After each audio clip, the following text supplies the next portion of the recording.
손목을 강하게 꺾는 느낌으로 치면은 여기 이쪽 인대가 늘어나거든요. 그러니까 이것은 내가 그립이 바깥으로 돌았기 때문에 손목을 사용할 수 있는 가동 범위가 매우 좁아졌는데, 그럼에도 불구하고 같은 형태로 이렇게 만들려고 하다 보니까 손목이 억지로 꺾이는 느낌이거든요. 오버헤드 스윙 하는데 막 깎여 맞잖아요. 근데 여기서 깎여 맞지 않는 방법이 두 가지가 있어요. 첫 번째는 그립을 돌려서 맞추는 거예요. 그러니까 그립을 전환해서 맞추는 거죠, 오버헤드 스윙을. 자, 두 번째는 이 상태에서 팔의 회전을 통해서 면을 만드는 거예요. 그러니까 이거를 이렇게 만드는 거죠. 팔꿈치가 던져지지 않고 손목만 쓰게 되면은 이런 형태로 회전근이 돌면서 어깨가 올라가게 돼요. 이런 형태로 스윙이 나오는 거죠, 손목만 쓰게 되면은. 안녕하세요, 유니콕입니다. 자, 제가 레슨을 진행을 하다 보면 레슨은 열심히 받는데 실력이 늘지 않아서 걱정하시는 분들을 많이 만납니다. 근데 여러분들은 혹시 그 이유를 알고 계신가요? 그것은 바로 여러분들이 매우 평범하기 때문이에요. 보통은 레슨을 받고 나서 바로 실력이 쭉쭉 늘기보다는 어느 순간이 되면은 레슨은 열심히 받는데 그것이 실력으로 형성되는 그 과정의 시간이 조금씩 길어지는 거죠. 그렇다면은 우리 같이 평범한 사람들은 어떻게 해야 배드민턴 실력이 빨리 늘 수 있을까요? 레슨도 받고 운동도 열심히 하고 유니콕 TV도 열심히 챙겨보고 이런 것들은 그냥 당연하고, 제 생각에는 나처럼 나와 같이 평범한 사람이 어떠한 방법으로 실력이 늘어서 더 이상 평범하지 않은 실력을 갖게 됐는지를 보고 나도 그와 같은 방법으로 해보는 거예요. 제가 요즘에 A조 프로젝트라고 해서 평범한 사람도 A조가 될 수 있다라는 타이틀을 가지고서 프로젝트를 진행을 하고 있는데, 거기 보면은 굉장히 평범한 초심 6분들이 나옵니다. 많은 분들이 이분들이 레슨하는 과정을 보면서 응원을 해주고 있어요. 그래서 그 영상들에 달린 질문들 중에서 많은 분들이 궁금해할 것 같은 질문 몇 가지만 정리를 해서 답변을 해드리는 시간을 가져보려고 합니다. 혹시 아직까지 그 프로젝트를 보지 못했다고 하면은 여기에 링크를 띄워드릴 테니까 여기를 클릭해서 1화부터 한번 쭉 보시는 것을 추천드립니다.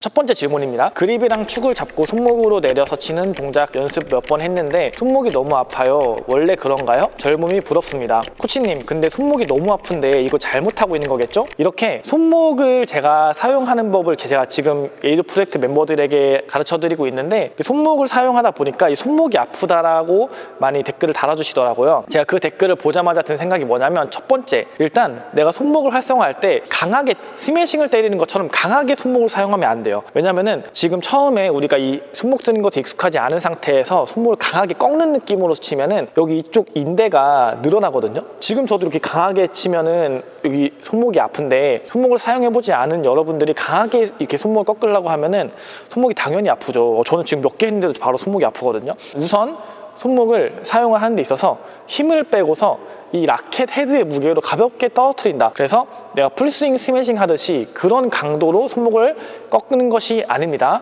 첫 번째, 힘을 빼야 돼요. 자, 두 번째는 손목을 사용을 했을 때 손보다 라켓 헤드가 이렇게 떨어져야 돼요. 이렇게 제가 많이 말하는데, 자, 근데 이 그립이 바깥으로 돌아가면은 손목을 탁 썼을 때 어떻게 돼 있나요? 아까랑 똑같은 범위를 제가 손목을 사용을 해도 라켓 헤드가 손보다 많이 안 떨어지죠. 그래서 제 영상을 보시고 저처럼 이렇게 라켓 헤드를 떨어뜨리려고 그립이 돌아가 있는 상태에서 억지로 손목을 꺾게 되는 거예요.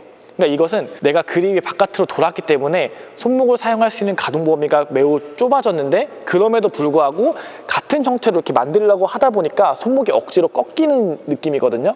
이렇게 하시면 안 되고, 그립을 정확히 잡고서 손목을 내리면은 이 라켓 헤드가 손보다 이렇게 떨어지게 만들 수 있어요. 그래서 이런 형태로 힘을 빼고서 스윙을 해줘야지, 그립이 돌아가 있는데 그걸 억지로 손목을 꺾어가지고 이 형태를 만들려고 하면은 당연히 손목을 꺾게 되는 그 범위가 커지면서 손목에 통증이 오겠죠. 손목 아파. 자, 그래서 이 질문을 정리를 하면은, 첫 번째, 손목을 던질 때 힘을 뺀다. 두 번째, 그립을 정확하게 잡고 손목의 가동 범위를 통해서 이 형태를 잘 만들어준다. 이 두 가지를 지키면은 아마 이 스윙 연습하는 데 있어서 손목 통증이 많이 완화될 거라고 저는 생각을 합니다.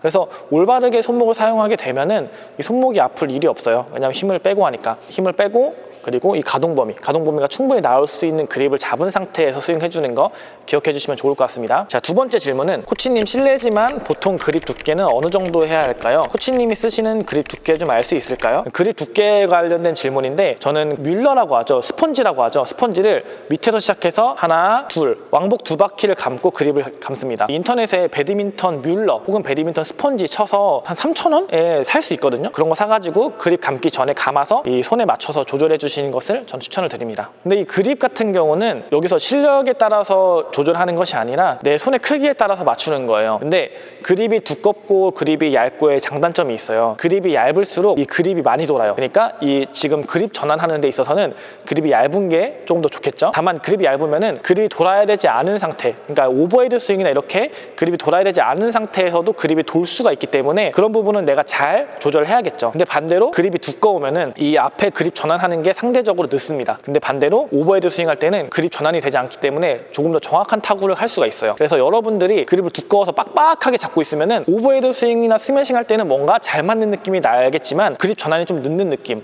그리고 반대로 그립이 얇으면은 그립은 잘 돌아가지만 오버헤드 스윙할 때 계속 그립이 손 안에서 도는 느낌이 날 거예요. 그래서 여러분의 손의 크기에 맞춰서 그립을 잘 조정해서 매주시면 됩니다. 자, 세 번째 질문입니다. 안녕하세요. 일본에서 생활 중인데 요새 배드민턴 시작하면서 윤 선생님 영상 보면서 혼자 연습 중인데, 윤 선생님이라 하니까 뭔가 영어 가르쳐야 될 것 같네요. 그동안 어깨로 스윙한 것 같아서 바꾸는 중인데 손목으로 치려고 손목 및 전완근 그쪽에도 힘을 주는데 어깨가 아픈 건 혹시 버티는 힘이 부족해서일까요? 아니면 무의식적으로 어깨에 힘이 들어가서일까요? 항상 좋은 영상 감사합니다. 자, 이 부분은 제가 직접 이 일본에 계신 분 스윙을 보지 못해서 정확히 알지 못하지만 제가 레슨하면서 많이 보는 자세 중에 하나가 뭐냐면, 제가 지금 추구하는 방향은 먼저 손목을 활성화하는 거잖아요. 이 풀스윙이 아니라. 그래서 손목을 활성화하는데 손목을 사용하는 데 있어서 팔꿈치가 앞으로 던져지면서 손목이 사용이 돼야 돼요. 그러면은 어깨가 위로 들리지 않고 이런 형태로 자세가 나오는데, 팔꿈치가 던져지지 않고 손목만 쓰게 되면은 이런 형태로 회전근이 돌면서 어깨가 올라가게 돼요. 이런 형태로 스윙이 나오는 거죠. 손목만 쓰게 되면은 막 억지로 꺾으려고 하면 이런 형태가 되거든요.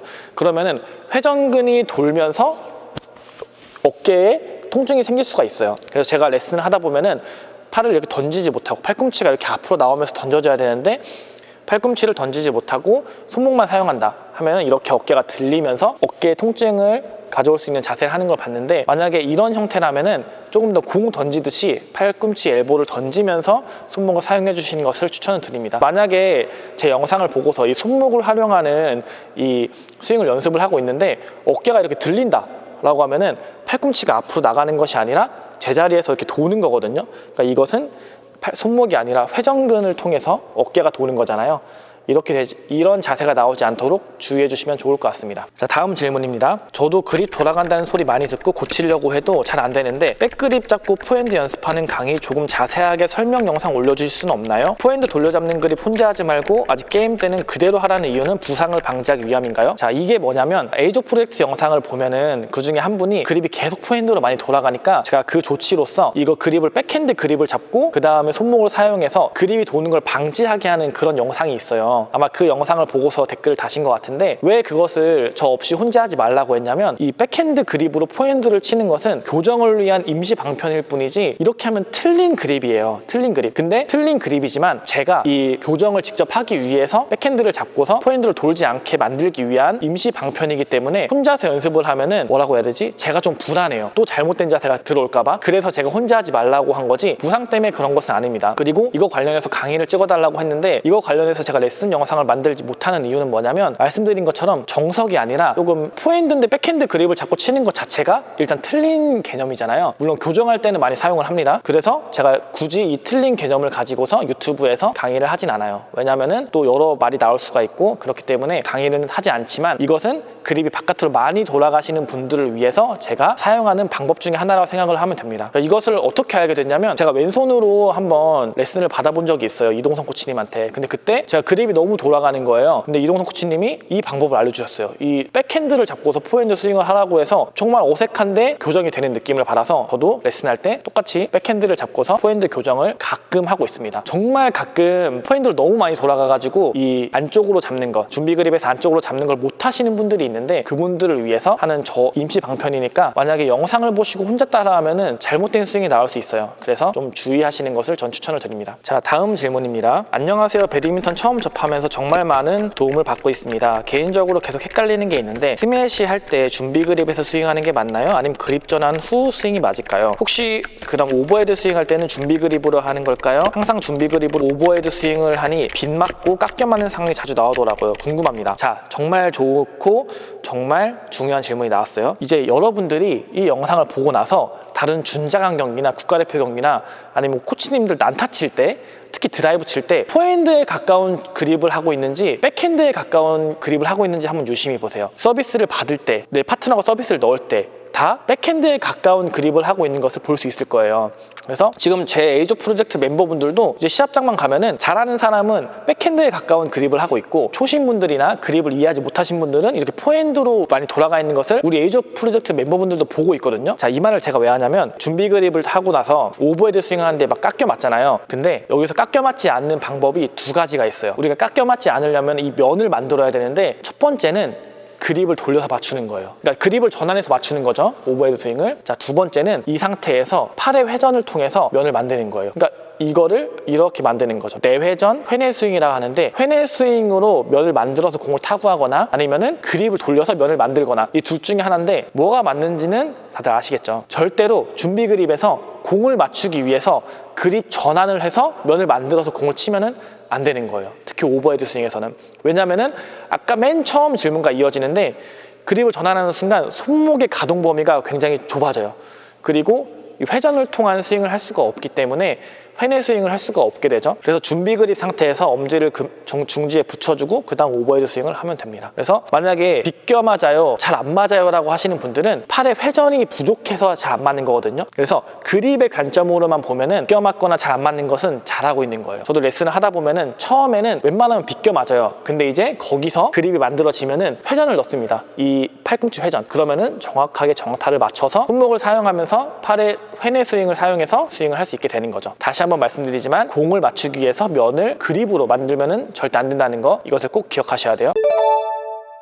그러면 포핸드 스매싱이나 클리어 스윙을 할 때는 그립이 돌아가는 시점이 언제인가요? 연습할 때 짧은 스윙 시 공이 올 때 돌리는 것은 알겠습니다. 자, 이 질문은 그 전에 제가 대답한 걸 보면 알겠죠? 클리어나 스매싱 할 때는 그립이 돌아가는 시점이라는 건 존재하지 않습니다. 왜냐? 그립을 돌리지 않기 때문이에요. 스매싱이나 클리어 스윙을 할 때는 그립 전환을 해서 면을 맞춰서 치는 것이 아니라 그립을 그대로 준비 그립에서 엄지만 낮춰서 포핸드를 잡고서 그대로 스윙을 하기 때문에, 포핸드 스매싱이나 클리어 할 때는 그립 돌아가는 시점은 존재하지 않다라고 아시면 될 것 같습니다. 자, 마지막 질문입니다. 영상을 보고 그립을 바꾸려고 노력 중인데 영상에서 알려주신 대로 잡으니까 백은 치기 너무 편한데 푸시나 정면 칠 때 너무 불편하고 치기 힘들더라고요. 두 가지 솔루션이 있어요. 첫 번째, 백으로 치는 건 편한데 포로 치는 게 불편하다. 그러면은 그립 전환하는 속도가 늦은 건데, 우리가 준비 그립을 정확히 잡으면은 한 동작으로 백핸드든 포핸드든 손 안에서 그립이 전환이 되면서 만들어져야 돼요. 만약에 포핸드가 한 번에 만들어지지 않았다면은 백핸드 쪽으로 너무 많이 돌아와 있는 거예요. 너무 많이 백을 아예 잡는 것이 아니라 포핸드도 한 동작으로 손목을 젖혔을 때 포핸드 면